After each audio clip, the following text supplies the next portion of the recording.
Same देखिए जी, जो शास्त्रों का ज्ञान होता है ना, ये गीता है, वो एक दूसरे से बिल्कुल मैच करता है। जी। परंतु संत रामपाल जी महाराज जी के अलावा जितने भी संत आज तक हुए हैं, वो खोल के बता ही नहीं पा रहे कि ब्रह्मा विष्णु महेश से ऊपर भी कोई प्रभु है। आप देखिए गीता में भी यही ज्ञान बताया है। अच्छा, गीता देखेंगे हम। देखिए गीता के अध्याय 14 का श्लोक 3, 4, 5 हम आपको दिखा। कहाँ से प्रकाशित है वो? ये भी कर देते हैं। देखिए कोई डाउट नहीं है, हमारे यहाँ पे सारी पुस्तकें गीता प्रेस गोरखपुर से आ रही है। जी ठीक है जी, जय दयाल गोविंद जी इसके अनुवादक है। कोड नंबर 17 ये आती है, आप कहीं से भी ले सकते हो, ये बहुत प्रसिद्ध पुस्तक है। नहीं, वो लोग कहते हैं भाई ये संत रामपाल जी अपनी बुक छाप देते हैं। देखिए जी, आम आदमी जब इसको चेक करेगा तो वो तो नहीं कह सकता, पर जी जी ठीक है, देखते हैं। नकली गुरु है वो तो कहते ही हैं। देखिए जी, नकली गुरुओं का तो अब क्योंकि देखिए जी धंधा जिसका चौपट हो रहा है, क्योंकि झूठ के ऊपर जिसका धंधा चल रहा है, लोगों को नास्तिक बना रहे हैं वो गलत साधना करवा के। अब संत रामपाल जी महाराज सच्ची भक्ति बता रहे हैं, तो थोड़ी तकलीफ तो उनको होने वाली है, परंतु ये जगत के कल्याणकारक के लिए है, तो इसलिए हम इसको देखते हैं जी। ये 14वां अध्याय है इसका, गीता जी का। आप इसके श्लोक नंबर 3 पे आ जाइए। देखिए जी, संत रामपाल जी महाराज जी ने अपने सत्संगों से स्पष्ट किया है, आप देख सकते हैं कि गीता का ज्ञान कृष्ण जी में प्रवेश करके ब्रह्म भगवान ने दिया था। लोग अब तक यही मानते हैं कि गीता जी का ज्ञान श्री कृष्ण ने बोला, परंतु आप देखेंगे कि महाभारत में बहुत सारे ऐसे प्रमाण आते हैं और गीता में भी ऐसे प्रमाण है कि कृष्ण जी गीता का ज्ञानदाता नहीं था। गीता का ज्ञानदाता ब्रह्म प्रभु है, जो उनका पिता है। ये देखिए, ये स्पष्ट करता है खुद ही।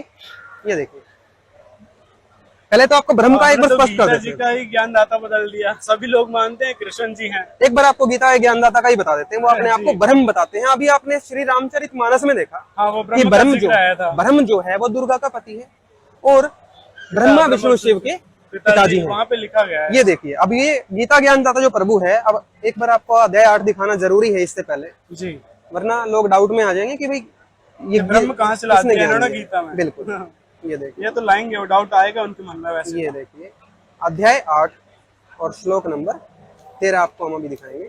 अध्याय 8 श्लोक 13 हम देखने वाले हैं। ये देखिए, ओम इति एकाक्षरम ब्रह्म व्याहरन माम अनुसमरण यह प्रयाति त्यजन देहम स याति परमाम गतिम। यहाँ पे प्रभु बता रहे हैं गीता ज्ञानदाता कि ओम इस एक अक्षर रूप ब्रह्म को उच्चारण करता हुआ और उसके अर्थ स्वरूप मुझ निर्गुण ब्रह्म का चिंतन करता हुआ शरीर को त्याग कर जाता है, अर्थात ओम जाप यहाँ पे ब्रह्म का बताया गया है। और गीता ज्ञानदाता कह रहा है कि मेरा यह मुझ ब्रह्म का यह एक अक्षर का ओम मंत्र है। तो आप देखिए, ओम मंत्र भी ब्रह्म का है और गीता ज्ञानदाता भी ब्रह्म सिद्ध हो गया। यहाँ पे कह रहे हैं ये मेरा मंत्र है, मैं ब्रह्म हूँ। यहाँ पे इन्होंने अपने आप को ब्रह्म कहा है। और देखिए, अब आपको दिखाते हैं एक और प्रमाण कि ब्रह्म जो है उसको काल भी कहा गया है, क्योंकि वो काल, बिल्कुल, क्योंकि उसको जीवों के आहार करने का, सूक्ष्म शरीर से गंध निकाल के खाने का जो उसको श्राप लगा है पूर्ण परमात्मा के द्वारा सतलोक में, उसके कारण उसको काल ब्रह्म कहा जाता है। वो भी आपको दिखा देते हैं, स्पष्ट कर देते हैं। ये देखिए, क्योंकि जब तक आप ये नहीं देखोगे तो आप उस प्रकरण को समझ ही नहीं पाओगे जहां पे वो ब्रह्मा विष्णु शिव और दुर्गा देवी को अपनी पत्नी और पुत्रों के रूप में जो प्रतिपादित कर रहे हैं गीता जी के अंदर, वो आप तभी समझ पाओगे जब आप ब्रह्म को समझ जाओगे और काल को समझ जाओगे। ये देखिए जी, गीता अध्याय 11 श्लोक 31 पहले देखिए। जब भयंकर रूप अर्जुन ने देखा प्रभु का जी, तो वो कांपने लगे और वो इतने बड़े योद्धा वहां क्या पूछ रहे हैं, मुझे बतलाइए कि आप उग्र रूप वाले कौन हैं। अर्जुन ने क्वेश्चन किया, क्योंकि अब आप देखिए कृष्ण जी तो अर्जुन जी के साले लगते थे, क्योंकि उनकी बहन सुभद्रा उनसे ब्याही गई थी। तो अपने साले से तो कोई पूछता भी नहीं है कि भाई आप कौन है। परंतु यहाँ पे जब इन्होंने अपना उग्र रूप दिखाया, जिसको विराट रूप कहा जाता है, वो दिखाने के बाद इन्होंने पूछा मुझे बतलाइए आप कौन हैं। तो अगले श्लोक में देखिए क्या जवाब दिया है, कालो अस्मि। कालो अस्मि का मतलब है मैं काल हूँ। ये देखिए, लोकों का नाश करने वाला बड़ा हुआ महाकाल हूँ। ये भी अर्थ में इन्होंने महाकाल कर दिया। काल कहो महाकाल कहो, कोई इशू नहीं हमें, परंतु आप ये देखिए, महाकाल तो शिव जी को माना जाता है एक प्रकार से।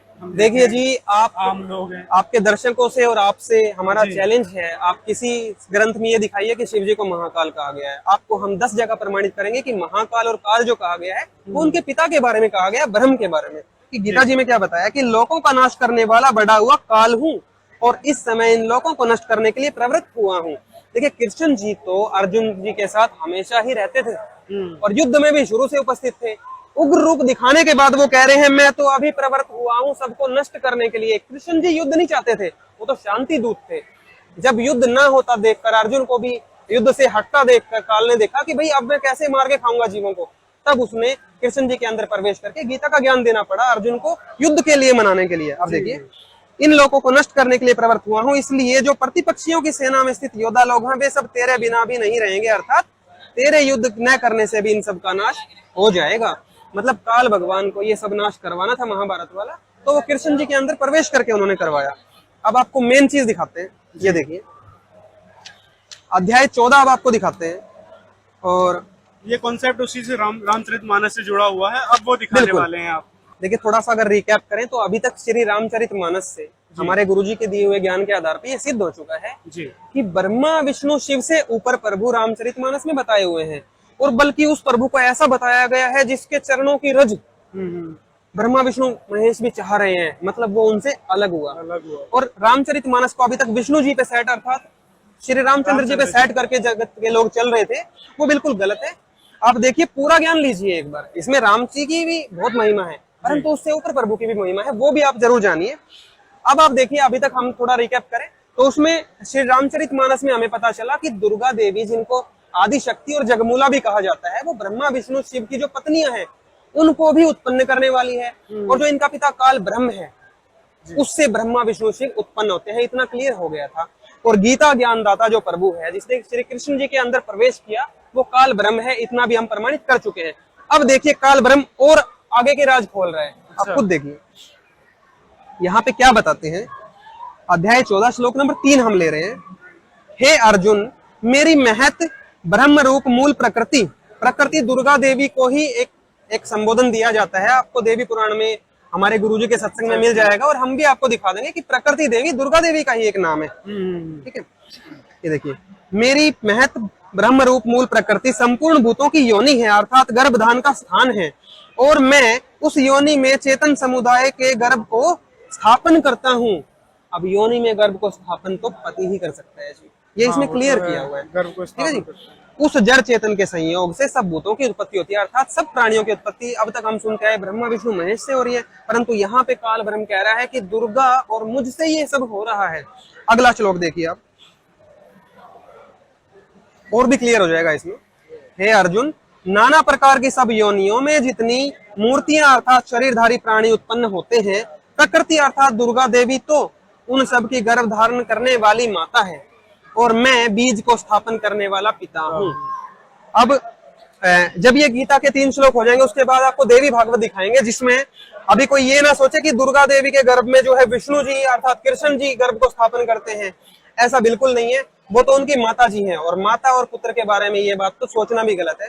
यहाँ पे आपको सिद्ध हो जाएगा कि ये माता पिता इनके काल ब्रह्म और दुर्गा देवी ही हैं। देवी भागवत से भी आपको क्लियर होएगा ये चीज। ठीक है जी, अगला श्लोक देखिए। हे अर्जुन, सत्वगुण अर्थात विष्णु जी, रजोगुण अर्थात ब्रह्मा जी, और तमोगुण अर्थात शंकर जी, ये प्रकृति अर्थात दुर्गा से उत्पन्न तीनों गुण अर्थात तीनों देवता। अभी आपको हम ये भी क्लियर करेंगे मार्कंडेय पुराण से कि तीनों गुण ही तीनों देवता होते हैं, अर्थात रजगुण ब्रह्मा, सतगुण विष्णु और तमगुण शिव जी होते हैं। इनको आप त्रिदेव भी कह सकते हैं, इनको आप त्रिगुण भी कह सकते हैं। तो यहाँ पे त्रिगुण कह के संबोधन किया हुआ है। देखिए, हे अर्जुन, सत्वगुण रजगुण और तमगुण ये प्रकृति से उत्पन्न तीनों गुण अर्थात ब्रह्मा विष्णु शिव ये दुर्गा से उत्पन्न तीनों देवता अविनाशी जीवात्मा को शरीर में बांधते हैं। अगर हम इनसे मोक्ष की आशा भी लगाते हैं ब्रह्मा विष्णु शिव से भी, तो यहाँ पे वो भी कॉन्सेप्ट बिल्कुल कैंसिल कर दिया कि ब्रह्मा विष्णु शिव का कार्य तो इनके माता पिता ने जीवों को शरीर में बांधने का लगाया है, मोक्ष का इनका कोई अधिकार नहीं दिया गया है। अभी आपको